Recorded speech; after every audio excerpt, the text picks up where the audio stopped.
Vamos lá, minha gente, dando sequência aos nossos estudos em antropologia da religião, falando um pouquinho mais sobre esse antropólogo, Clifford Geertz, o antropólogo da virada, na verdade, da segunda metade do século XX, e do pós-guerra, especialmente porque ele é um dos representantes dessa nova classe de cientistas da sociedade, né, que vão estudar a sociedade, levantando alguns questionamentos sobre as ciências sociais, em particular ele, lógico, da antropologia.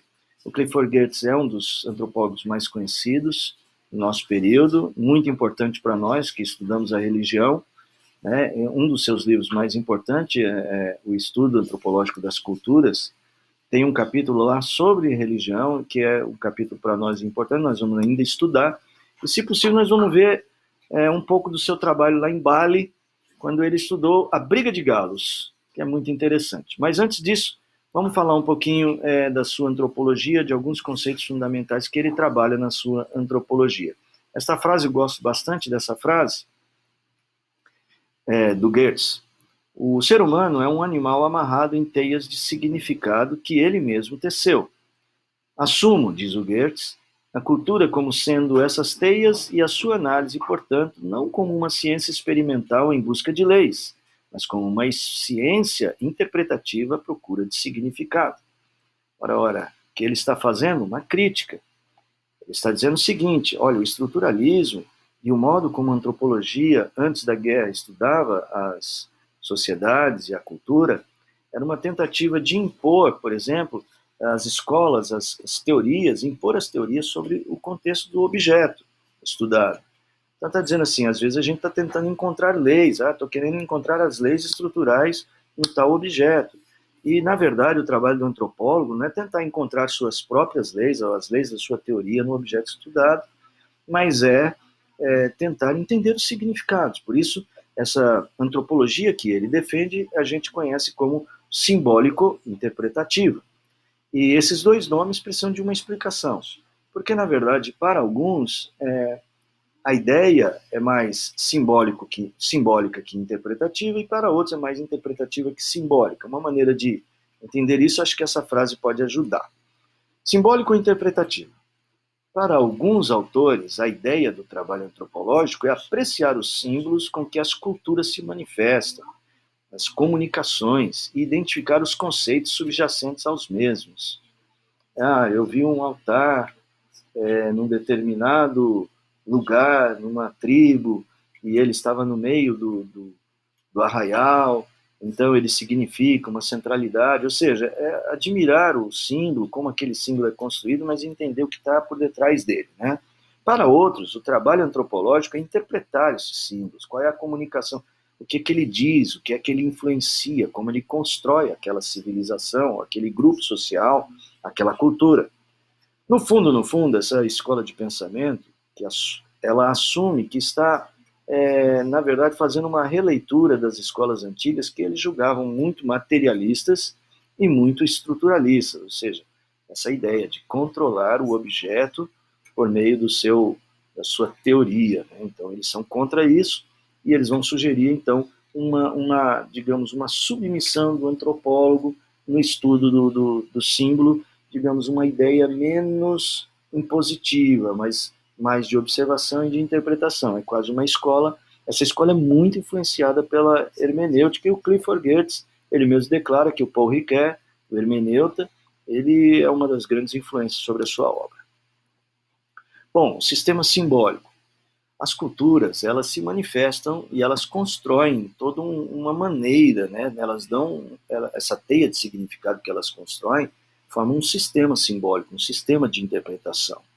E esse sistema de interpretação, ele não é monocrático, não é uma pessoa diz o que é. É uma teia de significados construída por várias mãos. Então, um bom exemplo, né? Vamos dar uma olhada para esse monge aqui, essas vestimentas rituais que ele utiliza, tem toda uma comunicação, a coloração, o modo como está amarrada, a postura dele. Veja, com isso, ele está comunicando parte do significado desses símbolos. Só que ele não consegue comunicar o todo, o que significa os elementos culturais disso. porque os elementos culturais são uma somatória de tudo isso. Além disso, além dele próprio não conseguir ser limitado para dizer o que tudo isso significa, tem mais, né? Você deve pensar que, por exemplo, o cidadão que fez essa foto, ele tinha uma ideia, ele pegou um ângulo, ele deu destaque a uma coloração, ele deu todo um preparo. Então, quando ele propõe uma leitura, a leitura dele também pode ter até um significado diferente do significado da do monge. E o terceiro aspecto somos nós que estamos olhando a foto. Nós estamos aqui já numa situação mais terciária, tentando identificar o que significaria isso. Então, essa teia de significados, ela pode compor uma leitura, né, do sistema simbólico. Isso é o sistema simbólico, essa composição. Tá? Então, um indivíduo não consegue expressar todo o conteúdo cultural do seu entorno. Esse conteúdo ele é representado por meio destes símbolos, que são um veículo para a composição aí desse tapete cultural produzido a várias mãos. Essa é a ideia. Então, quando a gente olha, por exemplo, essa imagem aqui, você vê a imagem do Papa borrifando água e de um jardineiro borrifando água, aí, quem sabe, numa planta. Veja, o gesto é o mesmo. No entanto, eles têm significados diferentes. Existe um que a gente chama aqui de uma metalinguagem do símbolo. A nossa ideia do que significa cada uma dessas coisas é bem diferente. Né? E a gente tem que pensar o seguinte, olha só, para o Papa, borrifar água sobre os fiéis, vamos pegar esse que tem mais carga simbólica, né? Mais comunicação simbólica. Para o Papa, borrifar água sobre os fiéis tem um valor. Para o fiel que está ali embaixo, sendo alvo do borrifar de água do Papa, tem um outro valor. E pode ser que ali tenham dois fiéis, os dois tenham sido atingidos pelas gotículas, e cada um deles tenha pensado em coisas diferentes nessa hora e tenham dado significado diferente. Né?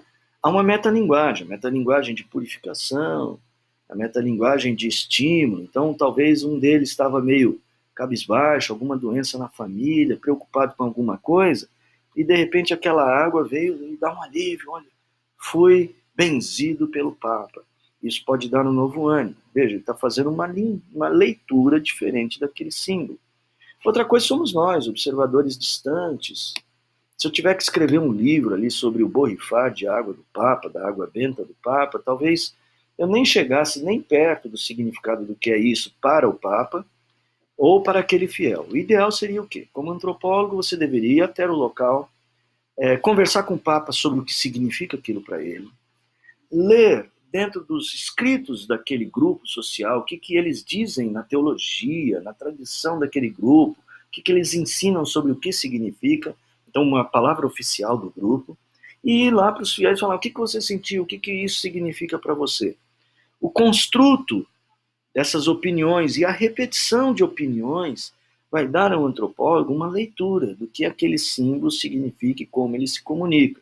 Então existe uma metalinguagem, uma ideia de poder, uma ideia de santidade, uma ideia de exaltação, uma ideia, quem sabe, ascética, né? Olha, agora eu estou melhor porque eu estou benzido. Né? Então, veja, são dois borrifadores, mas com significados bem diferentes. Ou seja, o símbolo ele tem um significado, né? Ele tem uma linguagem que vai para além do objeto e para além da realidade objetiva, do objeto em si. Né? Ele é bem mais amplo, essa linguagem. Veja, esse é um exemplo aqui, esse é um famoso exemplo do Clifford Geertz. Tá? O Clifford Geertz fala sobre a piscada de olho. Ele vai dizer, fala de várias culturas, que a piscada de olho pode significar coisas diferentes. Aqui nós temos 3 figuras, Barack Obama, uma atriz, que eu não sei o nome, e um comediante de algum lugar. Não sei quem são. Essas pessoas, exceto Barack Obama. O fato é que os 3 estão piscando. E olha só, piscar é um ato, às vezes até involuntário, mas o piscar de olhos tem alguns significados. Quando a gente olha esses 3 aqui, a gente pode encontrar significados diferentes. Parece meio irônico, parece mais sensual, parece meio caricato, a ideia de tentar fazer rir. Veja, seja qual for, eu posso ter uma interpretação. Depende, se eu estivesse ali do lado dessas pessoas, eu poderia saber mais precisamente o que significa. Por isso, o trabalho do antropólogo tem que se aproximar do seu objeto e tentar entender, fazer leituras. Né?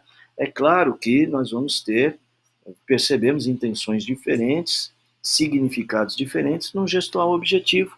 Por isso que a gente diz que todos os símbolos possuem, assim, uma metalinguagem e é o trabalho do antropólogo descobri-la. Por fim, nós vamos trabalhar com essa ideia. Os símbolos são expressões das estruturas cognitivas de uma cultura. Os símbolos é um modo como a cultura se comunica, como ela fala. Só que eles têm um caráter polissêmico, como eu disse. Podem significar diversas coisas a mesmo gestual.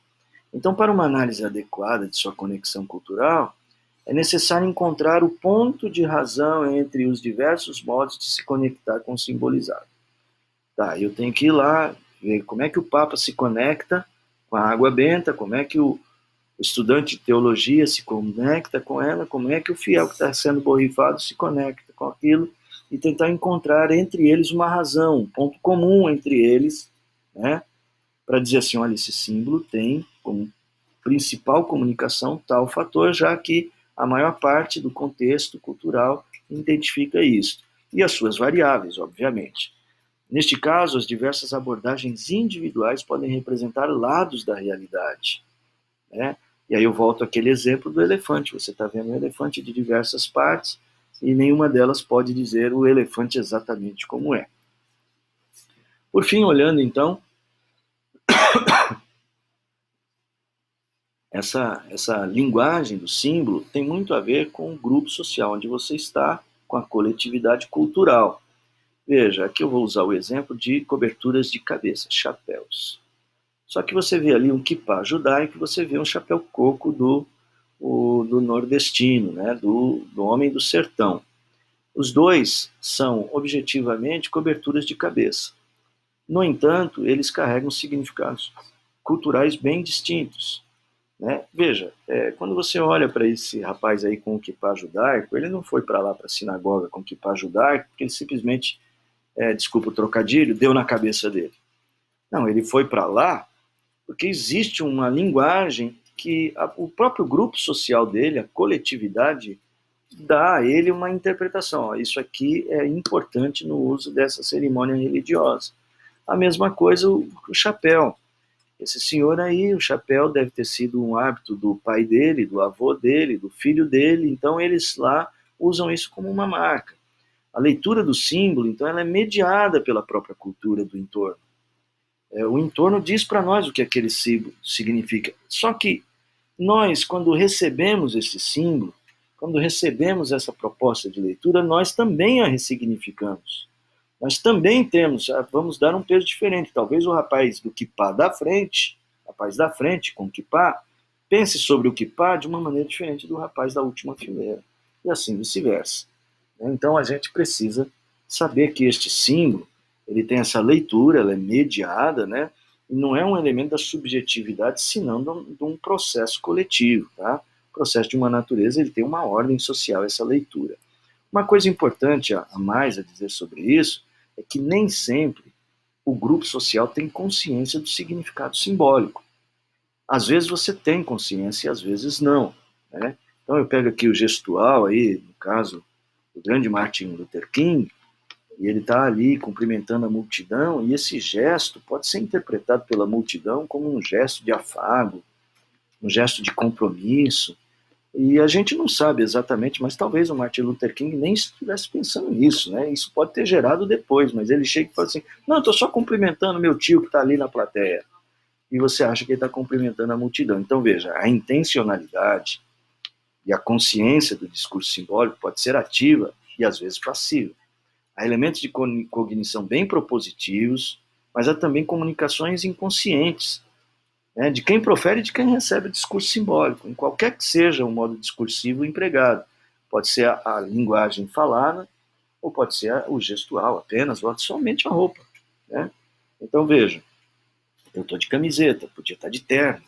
Se eu tiver de terno, eu estou comunicando alguma coisa, eu posso estar interessado em comunicar alguma coisa. Ou até de camiseta, estou tentando comunicar alguma coisa. Pode ser que você... E um estudo antropológico vai ter que levar em consideração essa propositura, às vezes consciente e às vezes inconsciente. Essa é a nossa primeira aula aqui sobre Clifford. Segunda aula sobre Clifford Geertz.